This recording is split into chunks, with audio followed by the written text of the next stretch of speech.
o Ceará destaca-se pela riqueza de sua tradição literária e cultural. Desde os oiteiros, lá no ano de 1813, Sarau se realizava no Palácio do Governador Sampaio, cada geração de escritores cearenses tem se organizado coletivamente para combater o marasmo cultural e promover o pensamento crítico e estético entre a população. Esses coletivos e agremiações criaram e divulgaram diversas publicações como antologias, livros, jornais literários, buscando manter viva e dinâmica a cena cultural do Ceará. Com o intuito de conscientizar as pessoas da importância cultural da literatura cearense, na gestão do governador acadêmico Lúcio Alcântara, por meio da Lei Estadual número 13.411, de 15 de dezembro de 2013, de autoria do ex-deputado Adair Barreto, houve a instituição do Dia da Literatura Cearense. A escritora alcançou ampla repercussão, conquistando o interesse dos leitores e da crítica. Alavancaram uma nova estética dos romances nordestinos na ficção brasileira. Pela força poética de suas narrativas, Raquel de Queiroz tornou-se o símbolo da literatura e da cultura cearense. E assim, né? Aí entra as questões polêmicas, né? O Dia da Literatura Cearense, 17 de novembro, do aniversário da Raquel de Queiroz. É uma grande escritora, uma grande intelectual, tradutora, cronista, altamente representativa da literatura e da cultura cearense. Né? Tem uma ampla repercussão nacional. Né? No sul, no sudeste, conhece a obra de Raquel de Queiroz. Né? Aí eu falo assim, entre aspas, conhece, né? Quizás conhece o 15, né? E aí pergunta, de Caminho de Pedras, né? Galo de Ouro. Aí ele começa a citar as dezenas e dezenas de livros que a Raquel de Queiroz escreveu, aí realmente as pessoas só não ultrapassam o romance 15. Mas assim, é um escritor importante, sim, com certeza. Mas ele poderia ser qualquer outra data também, né? Por exemplo, poderia ser o aniversário do Juvenal Galeno, do Rodolfo Teófilo, a criação da padaria espiritual, né? José de Alencar, Alba Valdez. O grupo de pesquisa de literatura cearense comparada, coordenado pelo professor Dr. Charles Ribeiro Pinheiro, com apoio do Programa de Pós-Graduação em Letras da Universidade Federal do Ceará e da FUNCAP, promove o Dia da Literatura Cearense, né? Com o objetivo de celebrar e discutir a arte literária produzida pelas autoras e autores do nosso Estado. Dzeko Todorov fala-nos do perigo que atualmente ronda a literatura, o que não de participar da formação cultural do indivíduo e do cidadão. Um grande intelectual europeu, e eu chamo a atenção para esse período que ronda a literatura, não apenas a literatura de forma geral, mas também a literatura cearense, né? E onde está a literatura cearense? O Brasil é um país que tem históricos problemas de exploração e desigualdades sociais. E apesar da riqueza cultural, devido às complexas circunstâncias históricas e sociais, a história de escritores e movimentos literários do Ceará ainda é pouco conhecida e difundida entre os próprios cearenses. Uma biblioteca, enquanto conjunto de livros, é um patrimônio cultural, guardiã da memória coletiva e intelectual da humanidade. Ela abriga universos, ideias e histórias, representando uma diversidade de pensamento que enriquece nosso entendimento do mundo. Ao longo dos séculos, os livros têm sido escritos para divulgar ideias, inspirar provocações e críticas. A literatura, portanto, pode ser interpretada como uma manifestação da memória, um modo de recordar e reviver emoções, eventos e narrativas. Ou seja, ela é necessária para a construção de uma identidade coletiva de um povo. Como cita o intelectual venezuelano Fernando Baez, no livro A História da Destruição Cultural da América Latina, não há cultura onde não há memória. Não há identidade onde não há memória. Por sua vez, não há memória sem identidade. Portanto, a nossa luta é contra o memoricídio, né, da literatura cearense, de escritoras, poetas, autores, livros e publicações. No Ceará, o apagamento, o silenciamento, o arquivamento e o esquecimento são algumas práticas memoricidas. Porque, por exemplo, a destruição de casas, acervos de escritores, o próprio desconhecimento. Aqui nós entre aspas, né, não estamos em ambiente de guerra, né, mas sabemos que tem as guerras sociais e políticas aí todos os dias.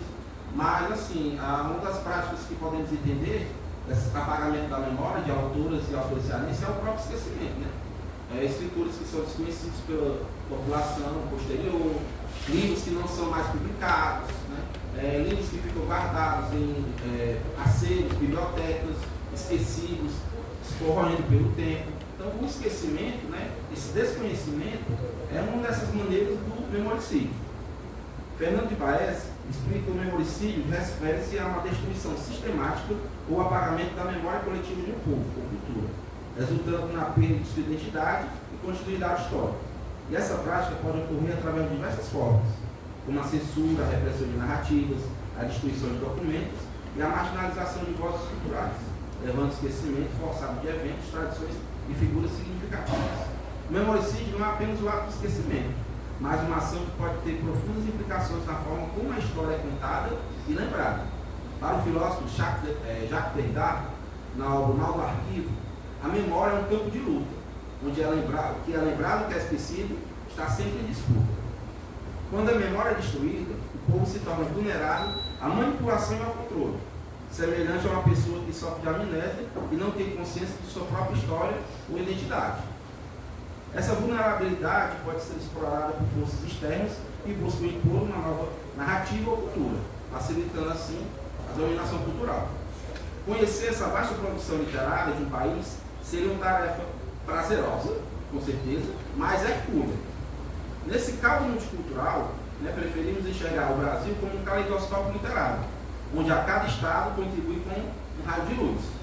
Seria perigoso e injusto afirmar que só a literatura brasileira é somente a lista de livros e autores que aparecem nos livros didáticos, ou ganhadores de concursos literários, ou livros de algumas editoras e críticos do Rio de Janeiro ou São Paulo se chancelam.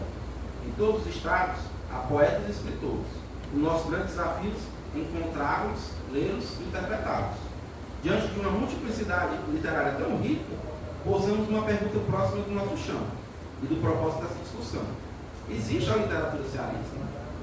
Onde estão os autores de livros cearenses? Porque às vezes tem alguma livraria, a pessoa pergunta, tem algum livro de autor cearense? Às vezes tem gente que faz uma cara assim de desprezo, o que é isso?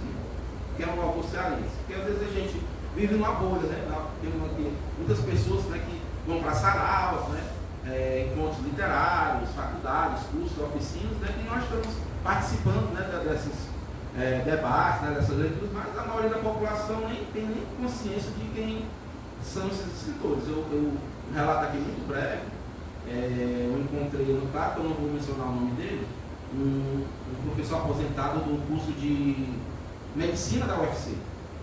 Eu estava até tentando vender meu peixe, vender meu livro para ele, do Rodolfo Teófilo. Aí ele falou, o Rodolfo Teófilo escrevia romance, escrevia. Rapaz, ele falou para mim, assim, ele ficou assim, parecia que saiu da caverna do Platão. Rapaz, a minha vida toda eu estudei na faculdade de medicina ali do Porangá do Sul, fui professor lá, me aposentei, eu só sabia que o Rodolfo Teófilo era o bairro e era o farmacêutico. Quizá tinha ideia de que ele tinha sido escritor de romances. Então a gente pensa uma pessoa cearense, que viveu a vida toda aqui no Ceará, instruída, e a pessoa do lado que é a farmácia, que é até o Ceará do curso de farmácia, é Rodolfo Teófilo. Ele não conhecia, sabia que o Rodolfo Teófilo escrevia romances, romances das secas, sobre cangaço e tudo mais.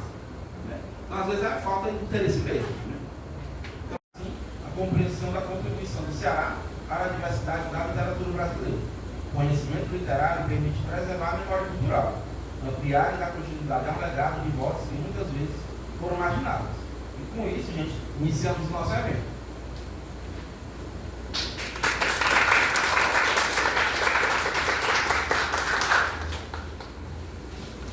Minha gente, então, para dar passo à nossa programação, após essa fala, perdoe se eu fui muito prolixo. Antes de iniciarmos as mesas de debate, nossa programação, eu queria agradecer, saudar professores que estão aqui, todos vocês, convidados e convidados. Queria saudar e chamar aqui a mesa para dar uma palavrinha, professor doutor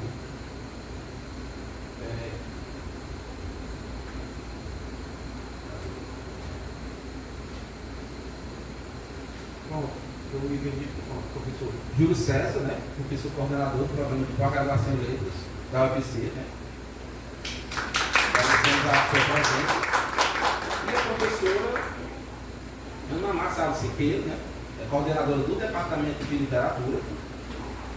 E também eu queria convidar aqui a mesa, para dar uma palavrinha, para celebrar conosco a literatura cearense, a Maurício Isidoro, da coordenadora da célula do livro Leitura e Literatura da Faculdade. da Mala também, né? Saudar aqui o amigo Thales Azigon, né? O coordenador, editor da editora Substância, né? E também os professores, alunos e amigos convidados. Bom dia a todos e todas. Em nome do programa, parabenizo novamente o Charles pelo evento. O Charles estava falando agora de efemérides, né? No dia 17, no aniversário da Raquel. É engraçado lembrar também que o dia 1º de maio, né, que é o dia da literatura brasileira, também é por conta de um cearense, o José de Alencar, Nascimento de Alencar. É super interessante pensar de fato nessas questões de quase, digamos, da vanguarda do Ceará, no que tange a literatura brasileira, né? Pensando já na academia francesa, na batalha espiritual, etc. No século XX adentro, né? E, bom, então em nome do programa eu agradeço novamente a FUCAP, a todo o apoio dado para a realização desse evento. Eu não pensava assim, né, no passado colonizado, e quando eu cheguei aqui eu ficava pensando muito, mas por que tem que ter uma disciplina de literatura cearense se eu estudei em Minas, eu sou mineira, mas fiz minha formação maior em São Paulo, no interior. Eu cresci, fiz a faculdade no interior, eu nunca estudei literatura mineira ou literatura paulista, né? E depois de tanto tempo aqui, a gente percebe como essa questão do domínio do discurso, do lugar de fala, né? E então eu reconheço realmente, né, a importância da identidade de cada localidade, da valorização.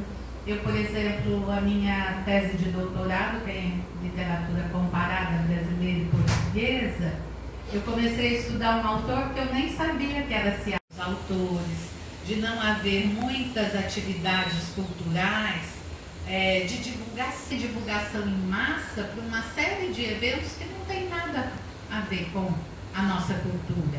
Mas a nossa cultura, eu estou falando de todos da região, que aqui moram e convivem, o quanto isso seria importante. E aí por isso que fica essa